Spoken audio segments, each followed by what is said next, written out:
Mesdames et messieurs, bonsoir et bienvenue dans cette édition. Voici l'image du jour. Dans ces dossiers, les premières listes électorales spéciales définitives pour le référendum, elles sont disponibles depuis ce matin dans votre mairie. Et dans les titres également, après ce week-end meurtrier, 3 jeunes ont perdu la vie. Nous consacrerons une large partie de ce journal aux accidents de la route. Bilan sur ce phénomène qui touche gravement la province Nord et réaction du capitaine de la gendarmerie de Koné. C'est une grande première, une coutume pour célébrer la passation de pouvoir dans l'ère Anjiaro. Une cérémonie ouverte à toutes les communautés. Reportage à Moindou. Nous découvrirons également une page de l'histoire que certains Japonais voudraient bien oublier. Ce sera dans le web du Pacifique. Et je vous le disais, la liste électorale spéciale de consultation définitive est parue ce matin. Cette liste, je vous le rappelle, comprend toutes les personnes qui pourront voter au référendum de 2018. La liste cette année est donc bloquée, mais attention, vous pouvez toujours vous inscrire. Les précisions de Laurent Cabrera, secrétaire général du Haut-Commissariat. Comme pour toutes les listes, on va faire une révision en mars-avril 2017, et donc les personnes qui n'auront pas eu le temps de faire les démarches cette année, ou qui seront devenues majeures entre-temps, pourront être inscrites en 2017, et il y aura une autre révision en mars-avril 2018. Comme pour la liste provinciale, il y a une révision annuelle, donc cette liste, elle est vivante. Voilà des propos recueillis par Djouk Menango. Après les accidents de la route de ce week-end, qui, je vous le rappelle, ont fait 3 morts, le bilan s'alourdit à 24 morts depuis le début de l'année.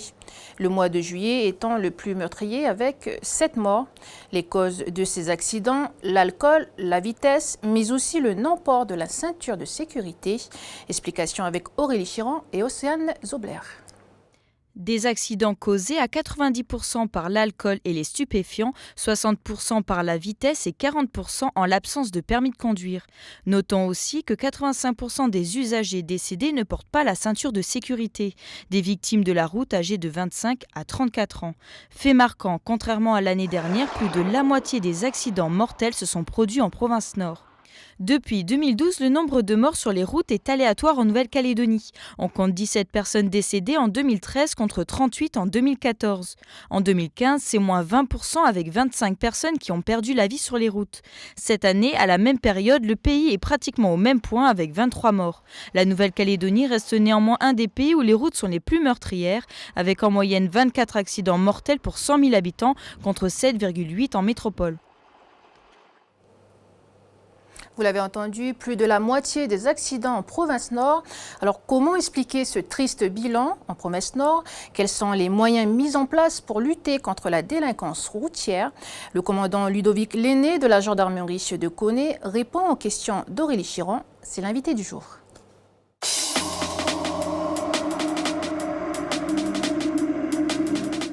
Monsieur Lenné, vous commandez la gendarmerie de Koné.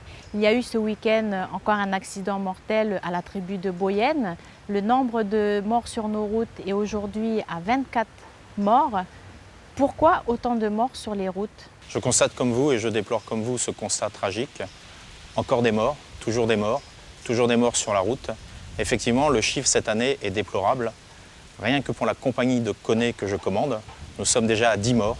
Alors que l'année dernière, il y en avait 2 fois moins à la même époque. L'année dernière, il y avait autant de victimes que cette année. Simplement, l'année dernière, les gens portaient davantage leur ceinture de sécurité. Et il y a toujours le même facteur premier dans nos accidents cette année, l'alcool au volant.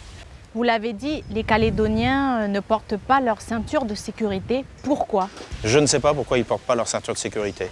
En tout cas, s'ils la portaient, je pense qu'on n'aurait pas cet état dramatique aujourd'hui, ce nombre de tués qu'on a sur les routes, car tous nos tués ne portaient pas la ceinture de sécurité.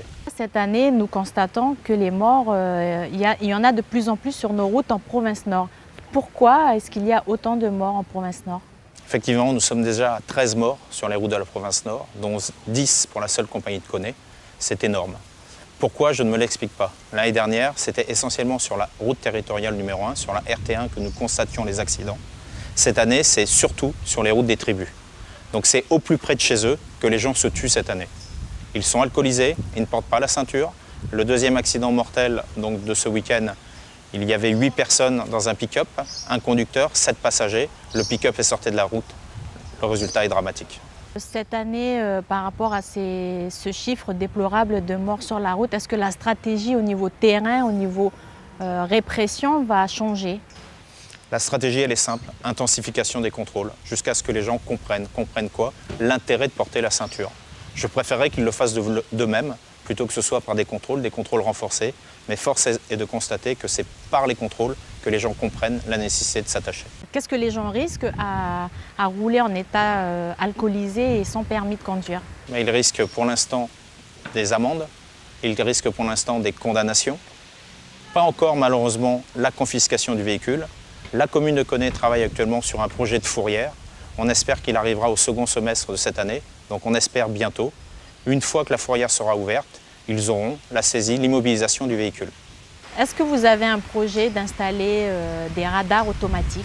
Je ne maîtrise pas cette question. Cette question, c'est la DI3T, c'est le gouvernement de la Nouvelle-Calédonie qui a certainement le projet d'installer des radars automatiques. Ce que je maîtrise, c'est que depuis une semaine, nous avons récupéré notre radar automatique embarqué pour la compagnie de Koné. Donc c'est un radar embarqué dans un véhicule et que dès la semaine prochaine, nous allons enfin pouvoir le réutiliser. Ce véhicule était en panne depuis plusieurs mois. Voilà qui referme ce dossier sur la délinquance routière. L'aire Nduaro renouvelle son conseil coutumier. Le district de Mweru de la commune de Mwendou passe le flambeau au district de Ni. C'était ce samedi, danse, plantation et dégustation au programme avec bien évidemment les gens des tribus concernées, mais pas seulement. Envoyé spécial à la tribu d'Aremo, Milkatoua. Un casse-tête et une flèche fêtière, voici les symboles de cette toute première passation coutumière. Après 3 ans à la tête de l'aire Nduaro, l'ancien président, originaire du district de Mweru, transmet ses fonctions. Je te remets là aujourd'hui. C'est de coutume. La casquette de l'air. Tu seras le président de l'aire Nduaro, le président des 8 districts d'Nduaro. M. Gaspard est le nouveau président de l'aire. Pour recevoir ses nouvelles responsabilités, il est venu accompagné de son district, celui de Ni, qui fait partie de la commune de Bouraï. Il faut du courage pour pouvoir être là tous les jours, être à la maison de l'air, présent tous les jours. C'est un travail qui dure, mais je l'assume. Lors du choix de leur nouveau représentant, M. Gaspard a fait l'unanimité. C'est les clans qui désignent des personnes dans leur clan, qui sont ensuite validées par le chef de clan et le conseil des chefs de clan. Après, qui vient au district, le district à son tour valide la personne. Voilà, c'est chaque district, au sein des chefs de clan, au sein des conseils des chefs de clan, qui décide qui va être leur président d'aire. Les représentants administratifs ont été invités, mais aussi la communauté arabe et indonésienne. En souvenir de cette journée, des sapins, des kaoris, 2 grandes sculptures d'artistes de l'air, mais aussi ce bougna géant. Tu as vu comment elle est? Elle fait 2 mètres. Elle fait 80 cm de largeur. Gérer, sauvegarder et valoriser le patrimoine culturel de l'air, c'est le défi que le nouveau président devra relever. Le jardin de l'air Nduaro sera l'un des premiers projets à mettre en place pour le nouveau président. L'idée est d'avoir un champ principalement dédié à l'igname pour les prochaines manifestations coutumières. Et puis l'actualité, c'est également une page de l'histoire japonaise méconnue qui fait grand bruit en ce moment. Les Australiens en colère et des impressionnantes vidéos de volcans. C'est dans le web du Pacifique avec Stéphanie Marlier.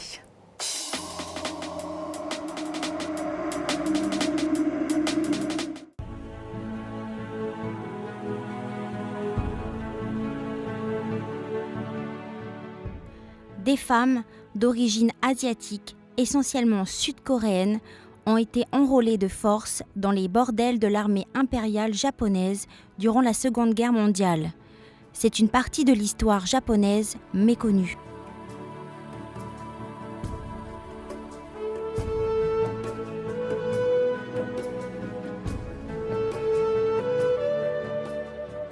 Après 70 ans, Tokyo accepte enfin de verser 900 000 francs CFP aux victimes survivantes sud-coréennes et de présenter des excuses officielles.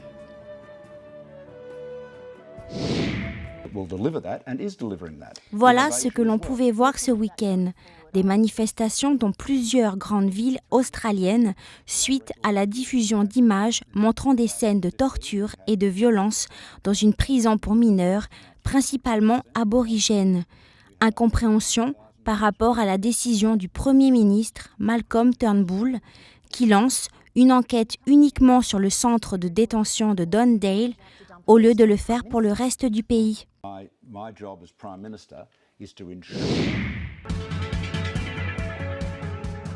Après la folie Pokémon Go, il semblerait que la magie d'Harry Potter pourrait également faire son apparition. Niantic Labs et la firme japonaise Nintendo seraient en train de travailler sur une version Harry Potter du jeu. Alors que nous réserve-t-il? La suite au prochain épisode. Environnement à présent avec l'éruption du volcan Kilauea sur l'île d'Hawaï. En fin de semaine dernière, la lave du volcan a atteint l'océan Pacifique, une première depuis 2013. Ayant fini dans la bonne humeur, ce week-end a eu lieu la première rencontre inter-entreprise à Bourail. C'est un peu les célèbres jeux d'Interville version locale, mais sans la vachette. 9 entreprises de Bourail et Nouméa ont répondu à l'appel lancé par le syndicat des commerçants, artisans, professions libérales et patentés. L'objectif était de susciter des rencontres entre les différentes entreprises, comme vous le voyez, dans la bonne humeur.